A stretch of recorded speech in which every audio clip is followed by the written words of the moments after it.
제 인생에서 가장 어두웠던 시절을 말씀드려야겠습니다. 고등학교 2학년 겨울이었습니다. 아버지가 오랫동안 운영하시던 작은 공장이 IMF 여파로 완전히 무너져 버린 겁니다. 영상 시작 전 구독과 좋아요 부탁드립니다. 그날 밤, 아버지는 술에 취해 들어오셨습니다. 그리고 중얼거리듯 말씀하셨습니다. 이제 끝이다. 모든 게 끝났어. 그 말이 제 귓가를 파고들던 순간 제 가슴 속에서도 무언가가 함께 무너져 내렸습니다. 우리는 살던 집마저 잃었습니다. 이삿짐조차 제대로 싸지 못한 채 마치 쫓기듯 나와야 했습니다. 그때부터 동네 사람들의 시선이 변했습니다. 어제까지만 해도 반갑게 인사하던 분들이 고개를 돌리셨습니다. 친했던 친구들도 하나둘씩 멀어져 갔습니다. 그제야 알게 됐습니다. 가난은 단순히 돈이 없는 게 아니었습니다. 사람들 사이에서도 밀려나게 되는 거더군요. 저는 마음의 문을 꽁꽁 닫아버렸습니다.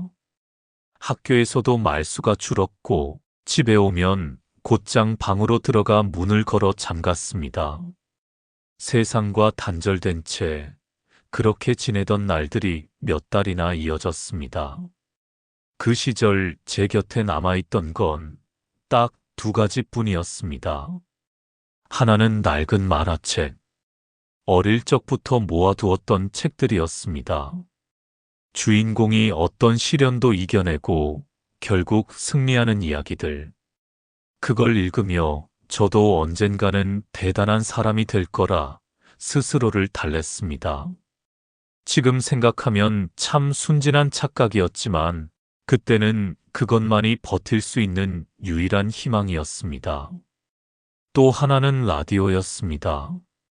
밤마다 DJ의 목소리가 깊은 밤 제 방까지 스며들어올 때면 마치 세상에서 오직 저 한 사람만을 위해 이야기해주는 것 같았습니다.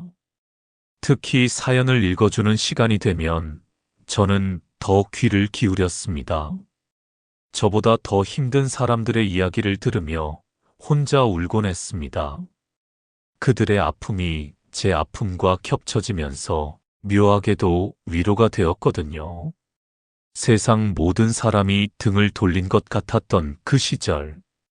제게 남아있던 친구는 오직 만화책과 라디오뿐이었습니다. 지금 돌이켜보면 그 절망의 시간이야말로 하나님을 만나게 해준 소중한 순간이었다는 걸 알지만 그때 당시에 저는 그저 막막할 뿐이었습니다. 그렇게 방 안에만 틀어박혀 지낸 지 반년쯤 되었을 무렵이었습니다. 어머니는 늘 제 방문 앞에 밥을 놓고 가셨습니다. 문을 두드리지도 않고 그저 조용히 두고 내려가셨죠. 저는 어머니 발소리가 계단 아래로 완전히 사라진 뒤에야 살짝 문을 열고 밥을 가져오곤 했습니다.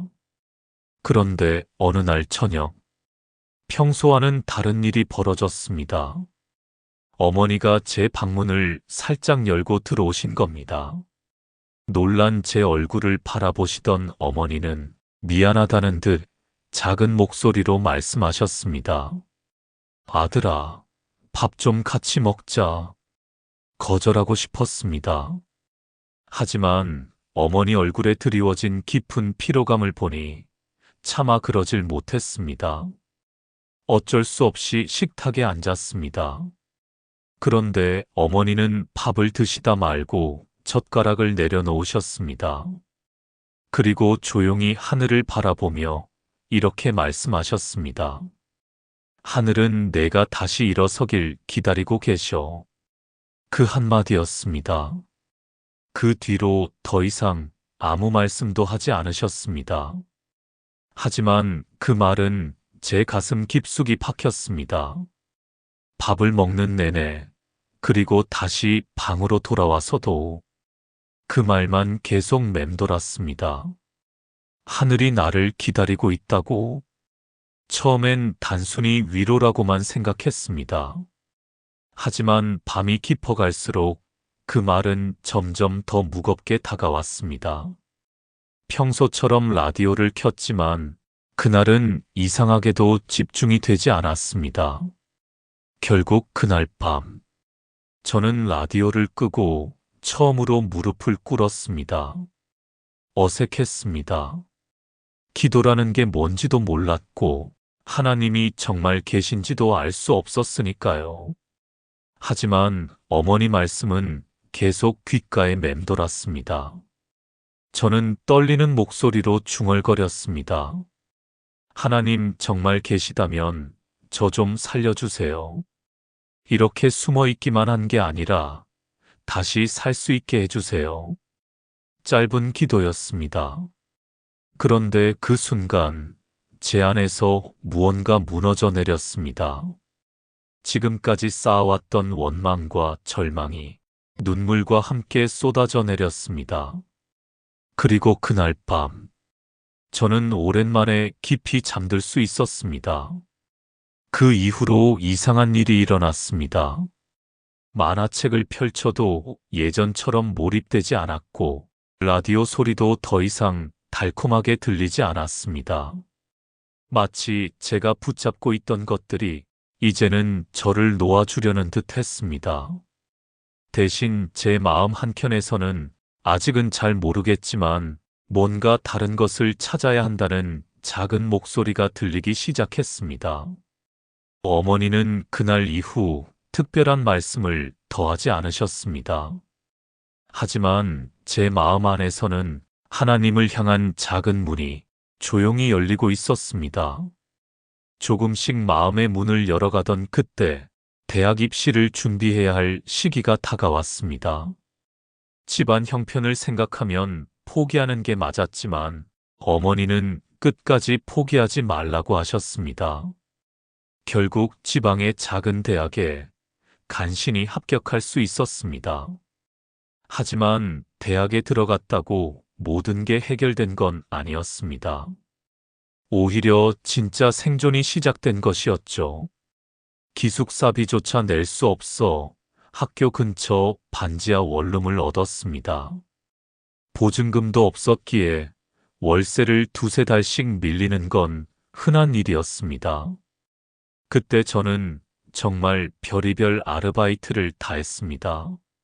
새벽에는 신문 배달, 오후에는 치킨집 배달, 밤에는 편의점 야간 근무까지.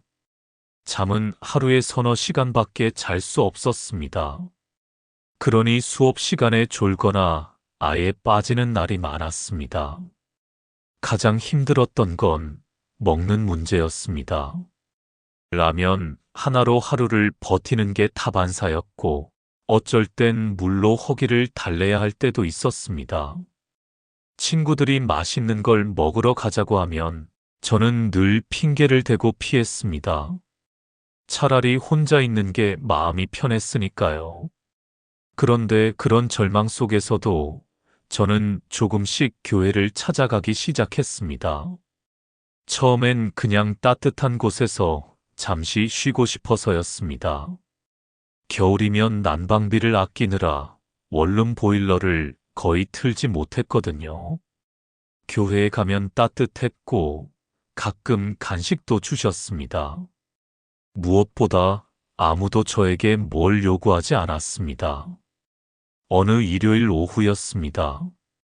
예배가 끝나고 저는 혼자 교회에 남아 있었습니다. 모두가 집으로 돌아간 빈 예배당. 저만 덩그러니 앉아 있었죠. 그때 앞자리에 놓여있던 성경 한 권이 눈에 들어왔습니다. 무심코 펼쳤는데 이런 구절이 눈에 들어왔습니다. 두려워하지 말라. 내가 너와 함께함이라. 놀라지 말라. 나는 내 하나님이 됨이라. 내가 너를 굳세게 하리라. 참으로 너를 도와주리라. 참으로 나의 의로운 오른손으로 너를 붙들리라. 이사야 41장 10절. 그 말씀을 읽는 순간 마치 누군가 제 어깨에 손을 올려주는 것 같은 느낌이 들었습니다. 따뜻하고 든든한 감촉이었습니다. 두려워하지 말라. 그 말이 제 가슴에 강하게 와 닿았습니다. 그동안 저는 늘 두려움 속에 살았거든요. 내일 먹을 것, 다음 달 월세, 그리고 끝이 보이지 않는 미래까지. 모든 게 두려움이었습니다. 하지만 그 말씀은 분명히 선언하고 있었습니다. 내가 너와 함께한다. 내가 너를 붙든다. 확신할 수는 없었지만 그날 이후 제 마음 한켠에 작은 평안이 자리 잡기 시작했습니다. 그 후로 아르바이트 중에 힘들 때마다 그 말씀을 되뇌었습니다. 월세가 밀려 집주인에게 독촉을 받을 때도, 배가 고파 잠이 오지 않을 때도 두려워하지 말라. 내가 너와 함께함이라. 그 말씀을 속으로 반복했습니다. 신기하게도 그때부터 하루하루가 달라지기 시작했습니다. 세상은 그대로였지만 제 마음은 달라졌습니다. 누군가에게 붙들려 있다는 감각, 그것이 점점 제 안에서 강해졌습니다. 그렇게 저는 하나님의 손에 이끌리며 하루하루를 버텨낼 수 있었습니다. 대학을 졸업하고 나서 정말 기적 같은 일이 일어났습니다. 그 어려운 취업난 속에서도 제법 이름 있는 중견기업에 정규직으로 들어가게 된 겁니다. 월급도 나쁘지 않았습니다. 복리후생도 괜찮았고요. 무엇보다 매달 밀리던 월세 걱정을 하지 않아도 된다는 게 꿈만 같았습니다. 부모님은 무척 기뻐하셨습니다. 아버지는 오랜만에 웃으시며 역시 우리 아들이라고 하셨고, 어머니는 눈물까지 글썽이셨습니다. 동네 사람들도 고생 끝에 낙이 온다더니 정말 잘됐다며 축하해 주셨습니다. 저 역시 처음엔 정말 행복했습니다. 첫 출근 날, 새 정장을 입고 지하철에 올랐던 그 순간을 잊을 수가 없습니다. 드디어 나도 사회인이 됐구나. 이제 당당하게 살 수 있겠다. 그런 생각들로 가슴이 벅차올랐습니다. 회사 사람들도 친절했고 업무도 배워볼 만했습니다.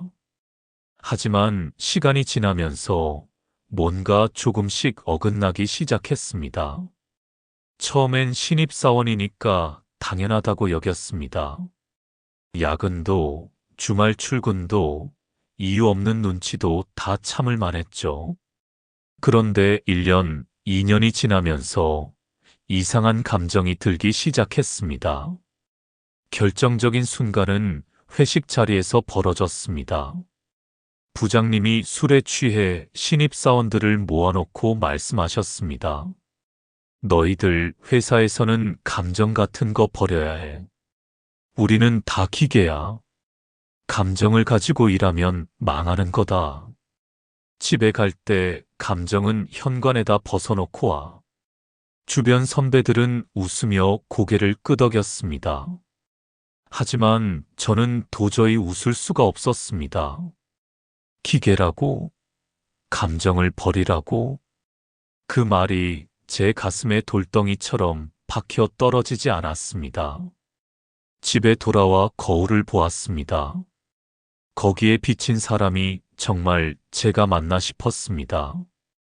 회사에서 네, 알겠습니다 하고 웃던 그 사람과 집에서 허전하게 앉아있는 이 사람이 완전히 다른 사람 같았습니다. 마치 이중인격자가 된 기분이었습니다.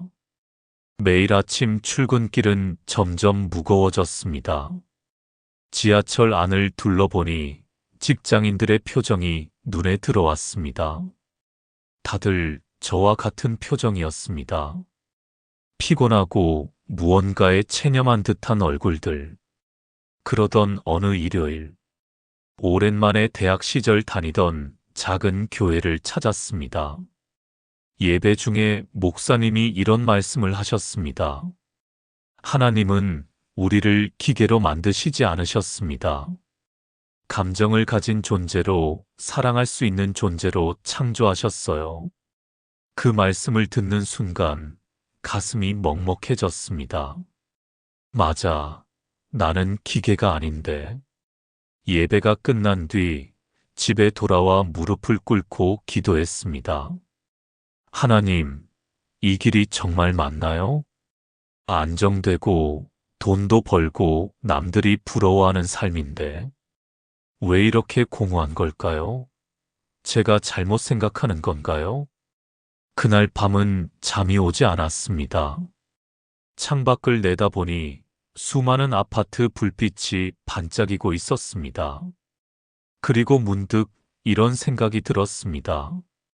저 불빛 하나하나 뒤에도 나와 같은 고민을 하는 사람이 있을까? 그때부터 제 마음속에는 다른 삶에 대한 갈망이 자리 잡기 시작했습니다. 안정된 삶도 좋지만 진짜 내가 원하는 삶은 따로 있는 게 아닐까? 하나님께서 정말 제게 원하시는 삶은 무엇일까? 그 질문들이 점점 커져가기 시작했습니다. 마음속 갈등이 깊어가던 중 저는 결국 큰 결심을 내렸습니다. 회사를 그만두고 신학교에 가기로 한 겁니다. 주변 사람들은 모두 말렸습니다. 미쳤냐? 그 좋은 회사를 왜 때려치우냐 하며 손사래를 쳤습니다. 부모님도 처음엔 크게 반대하셨습니다. 하지만 제 마음은 이미 정해져 있었습니다. 더 이상 가면을 쓰고 살 수 없었으니까요. 신학교 3년을 마친 뒤 저는 서울에서 멀리 떨어진 작은 시골 마을로 향했습니다. 그 마을은 정말 작았습니다.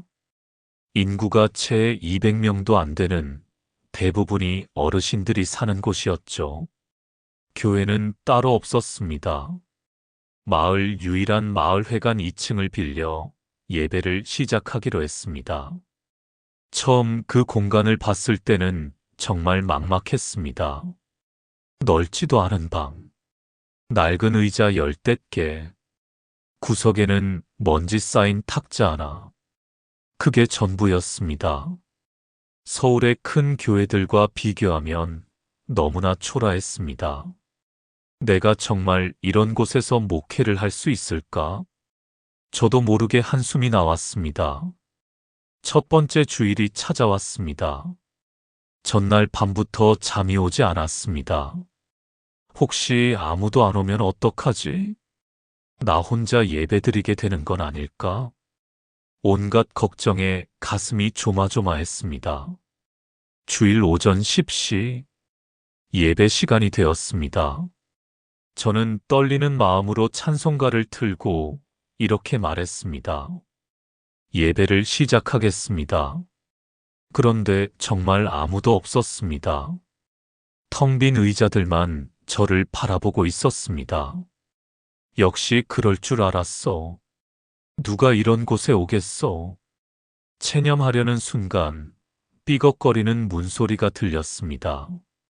문을 열고 들어온 건 9살쯤 되어 보이는 작은 아이였습니다. 작은 몸으로 간신히 문손잡이를 잡을 수 있을 정도였죠. 아이는 조금 주저하다가 맨 뒤쪽 의자에 조용히 앉았습니다. 저는 그 아이 한 명을 위해 정성껏 예배를 드렸습니다. 찬송도 부르고 기도도 하고 짧지만 마음을 담아 설교도 했습니다. 아이는 끝까지 조용히 앉아 들어주었습니다. 예배가 끝난 뒤 아이가 일어서서 나가려 했습니다. 저는 얼른 다가가 물었습니다. 너 이름이 뭐니? 어디서 왔어? 민수예요. 저기 노란 집에서 할머니랑 살아요.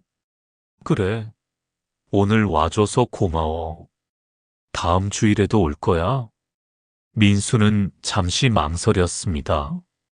그러더니 제 옷자락을 살짝 잡고 이렇게 말했습니다. 목사님, 오늘 처음으로 따뜻했어요. 그 말을 듣는 순간 저는 알았습니다. 제가 왜 이곳에 와야 했는지를요. 따뜻하다는 말. 그건 단순히 방의 온도를 말하는 게 아니었습니다. 민수의 마음 깊은 곳, 어쩌면 오랫동안 차갑게 얼어있던 그곳에 무언가 따뜻한 것이 전해졌던 겁니다. 민수가 나간 후 저는 혼자 텅 빈 공간에 앉아 눈물을 흘렸습니다. 기쁨의 눈물이었습니다. 서울에서 수백 명 앞에 서서 설교할 때는 느끼지 못했던 감격을 9살 아이 한 명을 통해 느낀 겁니다. 그날 저는 깨달았습니다. 하나님께서 저를 이 작은 마을로 부르신 이유를요. 큰 교회도 많은 사람도 필요하지 않았습니다. 단 한 사람이라도 하나님의 사랑으로 따뜻해질 수 있다면 그것만으로 충분했습니다. 그 후로 민수는 매주 빠지지 않고 예배에 왔습니다. 가끔은 할머니도 옆집 아주머니도 함께 오셨습니다.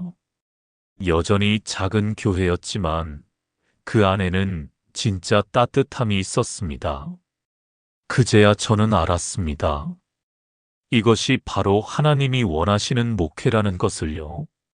그렇게 시작된 마을회관 예배가 벌써 7년째 이어지고 있습니다. 지금도 교회는 크지 않습니다. 주일이면 마을 어르신 대여섯 분, 민수 같은 아이들 서너 명, 가끔은 젊은 부부 한두 팀이 찾아오는 작은 공간입니다. 서울에 있던 신학교 동기들이 가끔 연락을 합니다. 너 아직도 거기 있어? 언제 큰 교회로 옮길 거야? 처음엔 그런 질문들이 제 마음을 흔들기도 했습니다. 정말 내가 잘못 선택한 건 아닐까? 그런 생각이 들 때도 있었으니까요. 하지만 매주 일어나는 작은 기적들을 보면서 그런 의심은 사라졌습니다. 지난주 예배가 끝난 뒤 혼자 사시는 박 할머니가 제 손을 꼭 잡으셨습니다. 그리고 이렇게 말씀하셨습니다. 목사님, 덕분에 이 나이에 처음으로 하나님 사랑을 알았어요.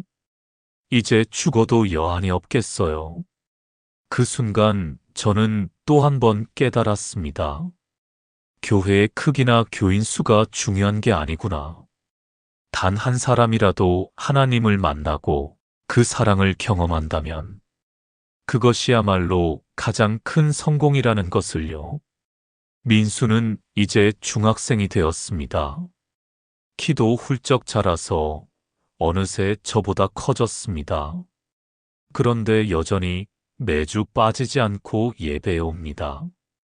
어느 날 민수가 저에게 이렇게 말했습니다. 목사님, 전 커서 목사가 될 거예요. 목사님처럼 사람들을 따뜻하게 해주는 목사가 되고 싶어요. 그 말을 들었을 때 가슴이 벅차올랐습니다. 7년 전 작은 아이가 받은 따뜻함이 이제 다른 사람들에게도 전해지려 하고 있었으니까요. 물론 쉽지만은 않았습니다. 경제적으로 빠듯한 날도 많았습니다. 마을 분들이 농사지은 채소나 쌀을 나눠주실 때가 아니면 한 달을 버티기 힘든 적도 있었습니다. 그럴 때마다 떠오른 말씀이 있습니다. 대학 시절 처음 만났던 그 말씀입니다. 두려워하지 말라. 내가 너와 함께함이라. 그때나 지금이나 하나님은 변함없이 저와 함께 하십니다. 요즘 들어 자주 생각합니다. 만약 제가 그때 회사를 그만두지 않았다면 지금쯤 어떤 모습으로 살고 있을까? 아마 더 많은 돈을 벌고 더 큰 집에 살고 남들이 부러워하는 삶을 살고 있었을지도 모릅니다. 하지만 분명한 건 지금처럼 평안하지는 않았을 거라는 사실입니다. 박 할머니의 따뜻한 손길도 민수의 순수한 꿈도 매주 일어나는 작은 기적도 그 어떤 것도 경험하지 못했을 겁니다. 시니어 여러분, 인생을 오래 살아오시면서 많은 선택의 기로에 서셨을 겁니다. 때로는 안전한 길을 택하고 싶고, 때로는 모험을 해보고 싶기도 하셨겠지요. 저는 지금 확신을 가지고 말씀드릴 수 있습니다. 하나님 앞에서 내린 결단은 결코 헛되지 않습니다. 세상 기준으로는 성공처럼 보이지 않을지라도 그 결단은 반드시 열매를 맺습니다. 그 열매는 누군가의 삶을 살리는 씨앗이 되고 또 다른 기적의 시작이 됩니다. 가끔 사람들이 묻습니다. 후회하지 않느냐고. 저는 자신 있게 대답합니다. 전혀요. 오히려 더 빨리 이 길을 택했으면 좋았을걸요. 여러분도 마찬가지입니다. 아직도 하나님은 여러분의 삶을 이끌고 계십니다. 때로는 늦었다고 느껴질지 모르지만 하나님의 시간은 결코 늦지 않습니다. 오늘도 하나님은 우리를 통해 누군가의 삶을 따뜻하게 하시고 새로운 희망을 심고 계십니다. 그 길이 어디든, 그 자리가 어디든 상관없습니다. 중요한 건 하나님과 함께하는 마음, 그리고 진심으로 사랑하려는 마음입니다. 그것만 있다면 여러분의 자리가 바로 가장 아름다운 사역지가 될 것입니다.